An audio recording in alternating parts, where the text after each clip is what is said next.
प्रतिकृती बनवण्यात आलेली आहे आणि वरी अशोक चक्र आहे आणि तर छोटे छोटे हत्ती घोडे या ठिकाणी काढण्यात आलेले आहेत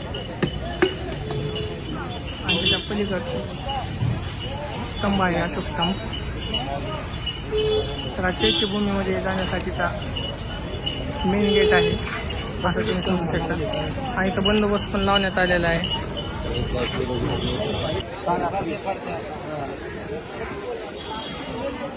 काय होतंय गर्दी आता इथून सगळ्या कामावर सुटायचा टाइम झाला ना, तिकडून पण गर्दी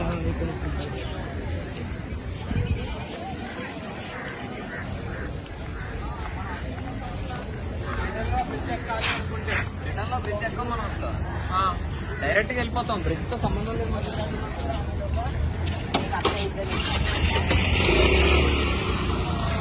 तर मित्रांनो ही ज्योत 12 महिने जळत राहते पाहू शकता तुम्ही.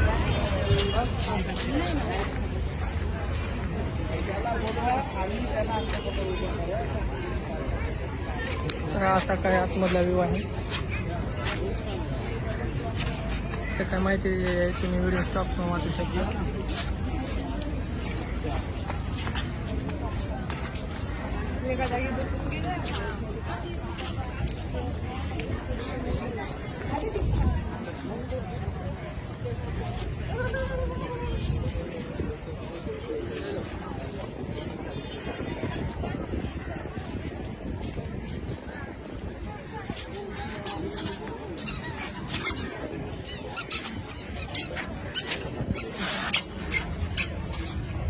मित्रांनो लोकांना बसण्यासाठी गार्डन बनवलेलं आहे.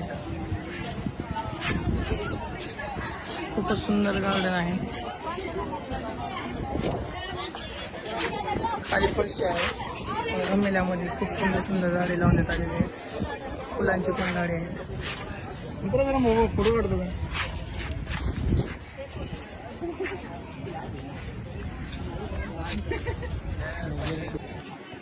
तर आता आपण तिथून मध्ये आलेलो आहोत.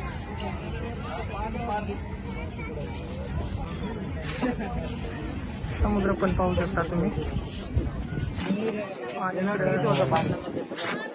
खूप सुंदर दिसत आहे. बिल्डिंग्स वगैरे.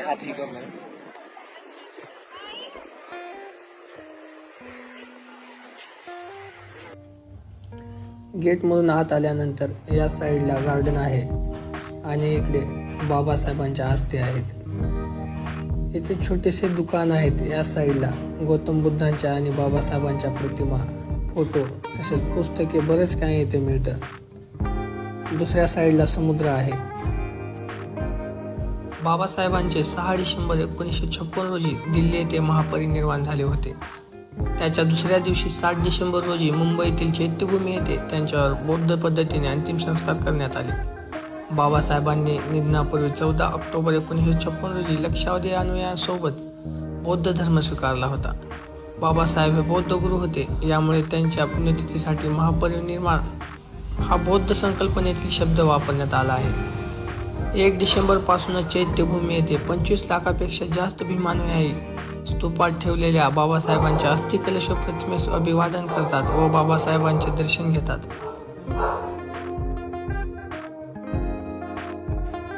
बाबासाहेबांना अर्पण करण्यासाठी गुलाबाचे फुल मेणबत्ती येथे 30 रुपयाला मिळते. इथे पण सांचीचं गेट आहे.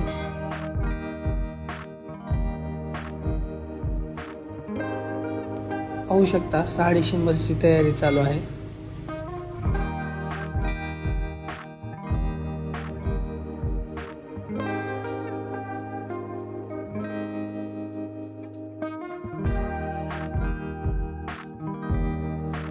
आपण पोहोचलो आहोत पवित्र चैत्यभूमीवर.